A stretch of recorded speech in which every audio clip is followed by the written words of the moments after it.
حضور نبی کریم رؤوف الرحیم صلی اللہ تعالی علیہ وآلہ وسلم نے ارشاد فرمایا کہ جو بندہ میری ذات پر ایک مرتبہ درود پاک پڑھے گا اللہ تعالیٰ اس پر 10 رحمتیں نازل فرمائے گا، اور جو بندہ میری ذات پر 10 مرتبہ درود پاک پڑھے گا اللہ تعالیٰ اس بندے پر 100 رحمتیں نازل فرمائے گا، اور جو بندہ میری ذات پر 100 مرتبہ درود پاک پڑھے گا اللہ تعالیٰ اس کی دونوں آنکھوں کے درمیان لکھ دیتا ہے کہ یہ بندہ نفاق اور جہنم کی آگ سے پاک ہے۔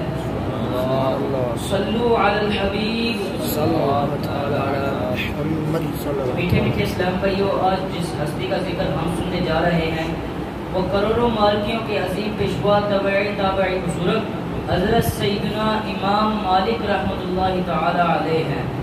مشہور قول کے مطابق امام مالک رحمۃ اللہ تعالی علیہ کی پیدائش 93 سنہ ہجری میں مدینہ منورہ میں ہوئی اور مدینہ منورہ میں ہی انتقال فرمایا۔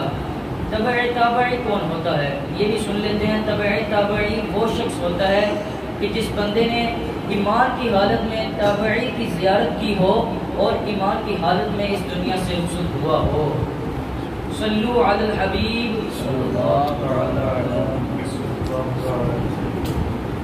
ایک مرتبہ کا ذکر ہے کہ امام مالک رحمۃ اللہ تعالی علیہ نے اپنی امی جان رحمۃ اللہ تعالی علیہ کے سامنے اپنی اس خواہش کو ظاہر کیا کہ میں علم دین حاصل کرنا چاہتا ہوں۔ امام مالک رحمۃ اللہ تعالی علیہ کی امی جان رحمۃ اللہ تعالی علیہ نے آپ کو نہلایا، اچھے کپڑے پہنائے اور سر پر امامہ کا تاج سجوایا اور کہا کہ اب جا کر علم دین حاصل کرو۔ علامہ زرقانی اپنی کتاب میں لکھتے ہیں کہ امام مالک رحمۃ اللہ تعالی علیہ نے 900 سے زیادہ مشائخ کرام سے علم دین حاصل کیا، جن میں سب سے زیادہ مدینہ منورہ کے مشائخ تھے جن سے آپ نے علم دین حاصل کیا۔ امام مالک کی شان کا اندازہ اس حدیث مبارکہ سے لگایا جا سکتا ہے کہ امام مالک رحمۃ اللہ تعالی علیہ ابھی پیدا بھی نہ ہوئے تھے، اس سے قبل حضور نے اپنی اس حدیث میں ارشاد فرمایا کہ لوگ اب علم دین حاصل کرنے کے لیے دور دراز کا سفر اختیار کریں گے لیکن وہ مدینہ منورہ کے عالم سے زیادہ کسی کو نہ پائیں گے۔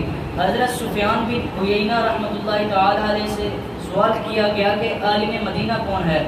آپ نے ارشاد فرمایا کہ بے شک وہ امام مالک رحمۃ اللہ تعالی علیہ ہیں۔ صلو علی الحبیب صلی اللہ علیہ وسلم۔ امام مالک رحمۃ اللہ تعالی علیہ سخاوت میں بھی بے مثال تھے۔ امام شافعی رحمۃ اللہ تعالی علیہ ارشاد فرماتے ہیں کہ ان دنوں میں امام صاحب سے موطا امام مالک کی کتاب پڑھ رہا تھا کہ ایک دن میں نے آپ کی چوکھٹ پر مصر کے عمدہ نسل گھوڑے بندھے ہوئے دیکھے، تو میں نے امام صاحب سے عرض کی کہ کتنے عمدہ گھوڑے ہیں؟ آپ نے ارشاد فرمایا یہ سارے تو لے جا۔ تو میں نے کہا کہ امام صاحب اپنے لیے بھی کچھ رکھ لیں۔ آپ نے ارشاد فرمایا کہ میں یہ گوارا نہیں کر سکتا کہ جس زمین میں اللہ کے پیارے حبیب صلی اللہ تعالی علیہ وآلہ وسلم مدفون ہیں اس زمین کو میں اپنے گھوڑوں کی ٹاپوں سے روندوں۔ اللہ تعالی ہمیں امام مالک رحمۃ اللہ تعالی علیہ کی طرح عشق مدینہ اور علم دین حاصل کرنے کی توفیق عطا فرمائے، علم دین کی فیض و برکات حاصل کرنے کی توفیق عطا فرمائے۔ میٹھے میٹھے اسلام بھائی، ہر جمعرات کی طرح اس جمعرات کو بھی لوگ جمعہ مرکز میں بعد نماز مغرب دعوت اسلامی کا اجتماع ہوگا، ہو سکے تو تمام اسلام بھائی اس میں شرکت فرما کر ثواب دائرہ حاصل کریں۔ صلو علی الحبیب۔